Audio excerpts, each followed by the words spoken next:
আদাবুল মুফরাদাত নামক কিতাবের মধ্যে একজন প্রতিবেশীর সাথে আপনি কেমন আচরণ করবেন, একজন প্রতিবেশীর সাথে আপনি কিভাবে চলবেন, কেমন আচরণ করবেন, তার হক কিভাবে দিবেন, কার সাথে কেমনে চলতে হয়, এই প্রতিবেশীর হকগুলো আলোচনা করতে গিয়ে 29টা হাদিস উল্লেখ করছেন। কয়টা হাদিস?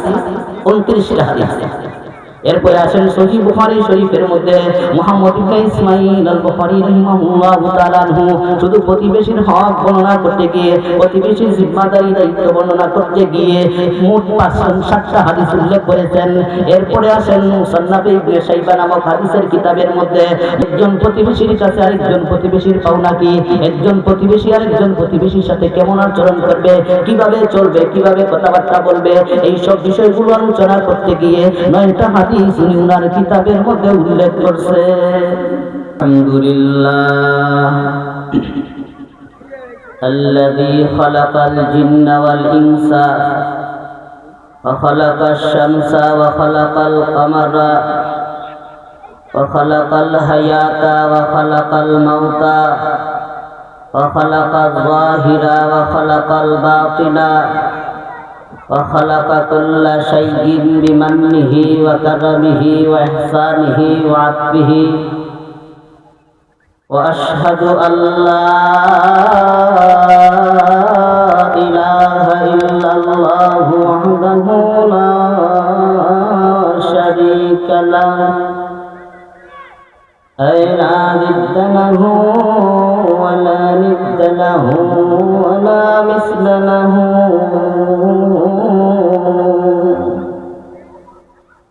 وأشهد أن سيدنا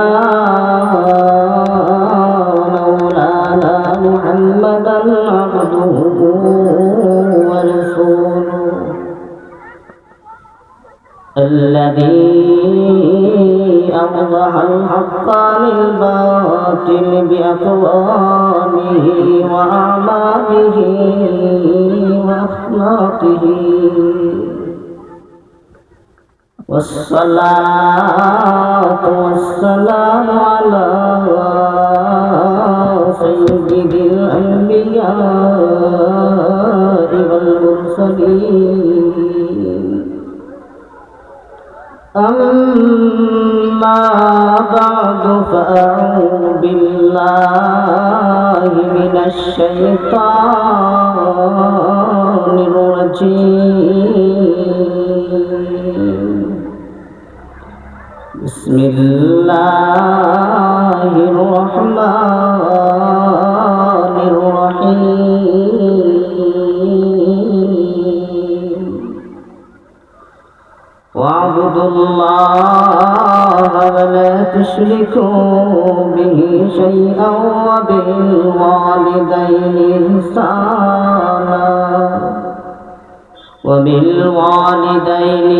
إحسانا وبذي القربى واليتامى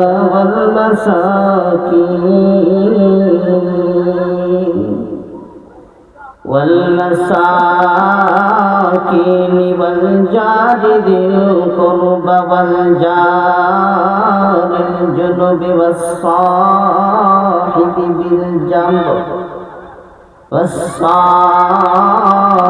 بالجنب وابن السبيل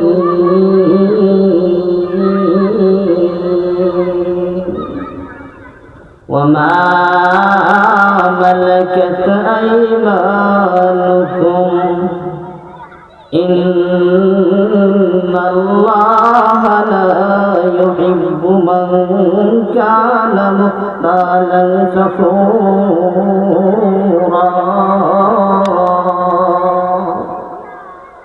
بارك الله لنا ولكم في القرآن العظيم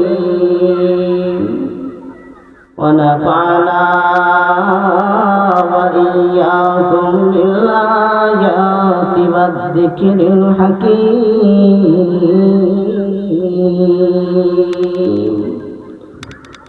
وقال النبي صلى الله عليه وسلم من كان يؤمن بالله واليوم الآخر فليحسن إلى جاره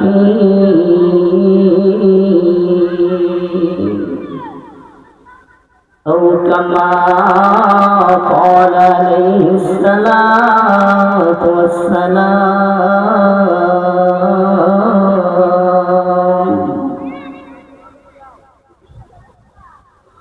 मुहतरम हाज़रीन, বুগলি আল ফালাক ইসলামী যুব সংঘের উদ্যোগে 3 দিন ব্যাপী তাফসীরুল কুরআন মাহফিলের সম্মানিত সভাপতি সাহেব,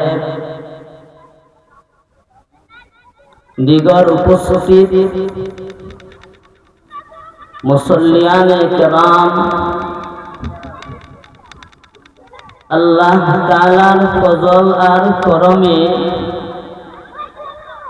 আমি আপনাদের সামনে সূরা নিসার 36 নম্বর আয়াত তেলাওয়াত করেছি এবং তাফসীরুল কুরআন মাহফিলের কর্তৃপক্ষ যারা আছেন ওনাদের পক্ষ থেকে আমি অধমকে একটা বিষয় ধার্য করে দেওয়া হয়েছে। সেই বিষয়টা হইল একজন প্রতিবেশীর কাছে আরেকজন প্রতিবেশীর কি দায়িত্ব রয়েছে, কি কর্তব্য রয়েছে, একজন প্রতিবেশীর দায়িত্বটা কি, জিম্মাদারি কি, সেই সম্পর্কে আলোচনা করার জন্য আমাকে বলা হয়েছে। তো আলোচনার আগে আমি একটা শিরোনাম আপনাদেরকে বলবো। এই শিরোনামের আলোতে চেষ্টা করব, আল্লাহ যদি তৌফিক দান করেন, ওই শিরোনামের আলোতে আপনাদের সামনে আলোচনাটা তুলে ধরার চেষ্টা করব। আমার তৌফিক ইল্লা বিল্লাহ। আমাকে বলা হয়েছে প্রতিবেশীর দায়িত্ব এবং কর্তব্য কি আলোচনা করার জন্য। তো প্রথমে আমাদের বুঝতে হবে প্রতিবেশী কাকে বলে, প্রতিবেশী কারা। 2 নাম্বার আমাদের বুঝতে হবে একজন প্রতিবেশী আরেকজন প্রতিবেশীর কাছে যে দায়িত্ব রয়েছে, জিম্মাদারি রয়েছে, একজন প্রতিবেশী আরেকজন প্রতিবেশীর কাছে যে একটা হক পায়, যে জিম্মাদারি আছে, সেই জিম্মাদারি আদায় করার ব্যাপারে কোরআন হাদিসে কি পরিমাণের গুরুত্ব আরোপ করেছেন সেই বিষয়টা আমরা আলোচনা করব। 2 নম্বরে একজন প্রতিবেশীর দায়িত্বটা কি, কর্তব্যটা কি। 3 নম্বরে দায়িত্ব এবং কর্তব্য আদায় করলে পরে ফায়দা হবে কি, লাভ হবে কি, সেই আলোচনাটাই আপনাদের সামনে তুলে ধরব। তাহলে 1 নাম্বার হইল প্রতিবেশী কাকে বলে, কারা প্রতিবেশী। 2 নাম্বার হইল কোরআন হাদিসে প্রতিবেশীর দায়িত্ব আদায় করার ব্যাপারে কি পরিবারের আল্লাহ গুরুত্ব দিয়েছেন। 3 নাম্বার হইল একজন প্রতিবেশীর উপর কি দায়িত্ব রয়েছে, কি জিম্মাদারি রয়েছে, সেই আলোচনা। 4 নাম্বার হইল এই জিম্মাদারি দায়িত্বটা আদায় করলে পরে আপনার আমার লাভ হবে কি, এই বিষয়টারে আপনাদের সামনে তুলে ধরলেই আশা করি আজকের আলোচ্য বিষয়টা বোঝা আপনাদের জন্য সহজ হয়ে যাবে। তো আলোচনা শুরু করার আগে আমি বলবো, দয়া করে আমরা যারা আছি একটু সামনে আসি, পিছনে না বসে আমরা একটু সামনে আসি। আল্লাহ আমাদেরকে সহিভাবে বুঝার জন্য তৌফিক দান করেন, সুন্দরভাবে যেন আমরা বুঝতে পারি, এই জন্য আমরা একটু সামনে আসি। তাহলে এবার আসেন আমরা প্রথমেই বুঝি প্রতিবেশী কাকে বলে, প্রতিবেশী কে। হযরতে হাসান রাদিয়াল্লাহু তাআলা আনহুকে জিজ্ঞাসা করা হইল যে প্রতিবেশী কে। হাসান রাদিয়াল্লাহু তাআলা জবাব দিলেন, আপনার সামনের 40 গড়, পিছনের 40 গড়, ডানের 40 গড়, বাম দিকের 40 গড়, তারা হইল আপনার প্রতিবেশী। سئل حسن رضي الله تعالى عنه عن الجار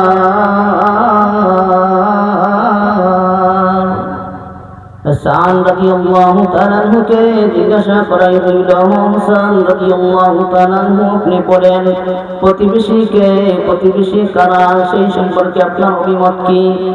فقال তিনি বললেন 40 দারান আমামাহু ওয়া 40 খালফাহু وأربعين عن يمينه وأربعين عن يساره হাসান রাদিয়াল্লাহু তাআলা আনহুকে জিজ্ঞাসা করা হইল, ও হাসান রাদিয়াল্লাহু তাআলা আনহু আপনি বলেন তো প্রতিবেশী কারা? তিনি প্রতিবেশীর পরিচয় দিতে গিয়ে বললেন, আপনার সামনের 40 গড়, পিছনের 40 গড়, ডান দিকের 40 গড়, আপনার বাম দিকের 40 গড়, তারা হইল আপনার প্রতিবেশী, তারা হইল আপনার জার। কেউ বলছেন প্রতিবেশী বলা হয় যারা একই মহল্লাতে অবস্থান করে, একই মহল্লাতে তাদেরকে প্রতিবেশী বলা হয়। আবার কেউ বলছেন প্রতিবেশী হইল 40 গজের ভিতরে যারা অবস্থান করে তাদেরকে প্রতিবেশী বলা হয়। অন্য বর্ণনার মধ্যে আছে প্রতিবেশী বলা হয় একই মসজিদের মধ্যে যারা নামাজ পড়েন, একই মহল্লার মসজিদে যারা নামাজ আদায় করেন তাদের সকলকে প্রতিবেশী বলা হয়। আল্লামা মুনজির রাহমাতুল্লাহি আলাইহিকে প্রতিবেশী কারা জিজ্ঞাসা করার পরে তিনি বললেন, আপনার আমার নিকটে যারা অবস্থান করে তারাই হইল আপনার প্রতিবেশী, যারা আপনার নিকটে অবস্থান করে তারা হইল আপনার প্রতিবেশী, চাই দেশি হোক চাই বিদেশি হোক, চাই মুসলমান হোক চাই অমুসলিম হোক, চাই আপনার পরিচিত হোক অথবা অপরিচিত হোক, চাই আত্মীয় হোক অথবা অনাত্মীয় হোক, যারা আপনার আশপাশে অবস্থান করে তাদেরকে বলা হয় আপনার প্রতিবেশী। আরবি ভাষায় বলা হয় এদেরকে জার। তাইলে প্রতিবেশীরে আরবি ভাষায় বলা হয় জার, বাংলা ভাষায় হইল প্রতিবেশী, আর উর্দু ভাষায় বলা হয় পুরুষ। আশপাশে যারা অবস্থান করে তাদেরকে প্রতিবেশী বলা হয়। এবার আসেন প্রতিবেশীর প্রতি একজন প্রতিবেশীর যে দায়িত্ব রয়েছে, জিম্মাদারি রয়েছে, যে কর্তব্য রয়েছে এই ব্যাপারে মহান আল্লাহ পাক রব্বুল আলামিন গুরুত্ব আরোপ করতে গিয়ে সূরা নিসার 34 নম্বর আয়াতের মধ্যে আল্লাহ বলেন, ওয়াবুদুল্লাহ ওয়ালা তুশরিকু বিহি শাইআ। আল্লাহ বলেন, ও মানব সম্প্রদায় তোমরা আল্লাহর ইবাদত করো, ওয়ালা তুশরিকু বিহি শাইআ, আল্লাহর সাথে কাউকে শরীক করিও না। এক নাম্বার আল্লাহ বলেন, ও মানব সম্প্রদায় তোমরা আল্লাহর ইবাদত করো, আল্লাহর সাথে কাউকে শরীক করিও না। দুই নম্বরে আল্লাহ বলেন, ওয়া বিল ওয়ালিদাইনি ইহসানা। দুই নম্বরে আল্লাহ বলেন, ও মানব সম্প্রদায় তুমি তোমার মা বাবার সাথে ভালো আচরণ করো। এক নম্বরে আল্লাহ বলেন আল্লাহর ইবাদত করো, আল্লাহর সাথে কাউকে শরীক করিও না। দুই নম্বরে আল্লাহ বলেন মা বাবার সাথে ভালো আচরণ করো। তিন নম্বরে আল্লাহ বলেন ওয়া বিদিল কুরবা, নিকটবর্তী আত্মীয় স্বজন যারা আছে তাদের সাথে ভালো আচরণ করো, তাদের সাথে সুন্দর ব্যবহার করো। চতুর্থ নম্বরে আল্লাহ বলেন আল্লাহ বলেন, ও মানব জাতি চতুর্থ নম্বর তোমার দায়িত্ব হইল রে, তোমার কর্তব্য হইল রে এতিমদের সাথে ভালো আচরণ করো, এতিমদের সাথে সুন্দর আচরণ করো। পঞ্চম নম্বরে আল্লাহ বলেন ওয়াল মাসাকিন, তোমরা মিসকিনদের সাথে ভালো আচরণ করো, মিসকিনদের সাথে সুন্দর আচরণ করো। পঞ্চম নম্বরে আল্লাহ বলেন ওয়াল জারি দিল কুরবা, জারি দিল কুরবা নিকটবর্তী আত্মীয় স্বজনের সাথে তুমি ভালো আচরণ করো। ষষ্ঠ নম্বরে আল্লাহ বলেন ওয়াল জারিল জুনুবি, দূরবর্তী আত্মীয় স্বজনের সাথে ভালো আচরণ করো। এরপরে আল্লাহ বলেন ওয়াসাহিবি বিল জামবি ওয়াসাহিবি বিল জামবি, যারা আপনার আমার সহকর্মী সহপাঠী, একই ক্লাসে পড়েন অথবা একই ফ্যাক্টরিতে চাকরি করেন, সহকর্মীদের সাথে ভালো আচরণ করো। ওয়াবনিস সাবিল, 9 নম্বরে আল্লাহ বলেন মুসাফিরদের সাথে ভালো আচরণ করো। ওয়ামা মালাকাত আইমানুকুম, আল্লাহ বলেন 10 নম্বর হইল ও মানব সম্প্রদায়, তোমরা অধীনস্থ গোলাম বান্দীদের সাথে ভালো আচরণ করো, অধীনস্থ গোলাম বান্দীদের সাথে সুন্দর ব্যবহার করো, তোমার কর্মচারীদের সাথে সুন্দর ব্যবহার করো, তোমার ফ্যাক্টরির কর্মচারীদের সাথে সুন্দর আচরণ করো, দোকানের কর্মচারীদের সাথে সুন্দর আচরণ করো, ক্ষেতের মধ্যে যে শ্রমিক লাগাইছো তাদের সাথে ভালো আচরণ করো, তাদের সাথে সুন্দর আচরণ করো। এই 10টা আলোচনা করে আল্লাহ বলেন শেষের অংশের মধ্যে যাদের মধ্যে অহংকার থাকবে না, যাদের মধ্যে গর্ব থাকবে না, তারা 1 নম্বরে আল্লাহর হক আদায় করবে, 2 নম্বর হইল হুকুকুল ইবাদ, বান্দাদের হক আদায় করবে। যাদের মধ্যে অহংকার থাকবে না, কিবির থাকবে না, যেই সমস্ত মানুষের মধ্যে অহংকার থাকবে আল্লাহ বলেন তারা কোনদিন মানুষের সাথে ভালো আচরণ করবে না। নম্র ভদ্র মানুষ যারা আছে তাদের কাছ থেকে ভালো আচরণের আশা করা যায়। যে বেটা বুক তুলাইয়া আছে চৌকো কোনো মানুষ লাগে না, তার কাছ থেকে ভালো আচরণের আশা করা যায়নি। এ তো মনে করে দুনিয়াতে বেটা হইলে আমি হইল, আর মনে হয় যে তার মানুষ হইল। আল্লাহ বলেন যাদের মধ্যে অহংকার নাই, যাদের মধ্যে গর্ব নাই, তারা মানুষের সাথে ভালো আচরণ করবে, মা বাবার সাথে ভালো আচরণ করবে, এতিমের সাথে ভালো আচরণ করবে, মিসকিনের সাথে ভালো আচরণ করবে, নিকটবর্তী আত্মীয় স্বজনের সাথে ভালো আচরণ করবে, আপনার প্রতিবেশীদের সাথে, নিকটবর্তী প্রতিবেশীদের সাথে ভালো আচরণ করবে, দূরবর্তী প্রতিবেশীদের সাথে ভালো আচরণ করবে, এরপর মুসাফিরদের সাথে ভালো আচরণ করবে, আপনার অধীনস্থ গোলামবান্দীদের সাথে ভালো আচরণ করবে, সহকর্মীদের সাথে ভালো আচরণ করবে। যাদের মধ্যে অহংকার পাওয়া যাবে না, যাদের মধ্যে কিবির পাওয়া যাইবে, তারা এইভাবে মানুষের সাথে জিন্দেগি পরিচালনা করবে। যাদের মধ্যে অহংকার পাওয়া যাবে, যারা হবে মুতাকাব্বির অহংকারী, এদের ব্যাপারে আল্লাহ বলেন ইন্নাল্লাহা লা ইউহিব্বু মান কানা মুখতালান ফাখুরা। আল্লাহ বলেন ও মানব সম্প্রদায়, তোমরা জানিয়া না করে যাদের মধ্যে অহংকার পাওয়া যাবে, যাদের মধ্যে কিবির পাওয়া যাবে, এই সমস্ত মানুষদেরকে আল্লাহ মহব্বত করেন না, আল্লাহ পছন্দ করেন না। তাহলে এই সূরার মধ্যে, এই সূরা 36 নম্বর আয়াতের মধ্যে আল্লাহ এই তিনদের সাথে ভালো আচরণ করার কথা বলছেন, নিকটবর্তী প্রতিবেশীদের সাথে ভালো আচরণ করার কথা বলছেন, দূরবর্তী প্রতিবেশীদের সাথে ভালো আচরণ করার কথা বলছেন। আল্লাহর কাছে এই বিষয়টা গুরুত্বপূর্ণ বিধায় আল্লাহ সূরা নিসার 36 নম্বর আয়াত নাযিল কইরা গোটা মানব জাতিদেরকে জানাইয়া দিলেন তোমার কাছে দায়িত্ব, তোমার কর্তব্য হইল প্রতিবেশীর সাথে ভালো আচরণ করো, সুন্দর আচরণ করো। এটি কিতাব বুঝলেন প্রতিবেশীর সাথে ভালো আচরণ হইতো না খারাপ আচরণ? ভালো আচরণ হইতো। এরপরে দেখেন সুনানে ইবনে মাজাহ নামক হাদিসের কিতাবের মধ্যে মুহাম্মদ ইবনে ইয়াজিদ ইবনে মাজাহ আল-কাসবিনী রাহমাতুল্লাহি আলাইহি সুনানে ইবনে মাজাহর মধ্যে 6-3টা হাদিস উল্লেখ করেছেন।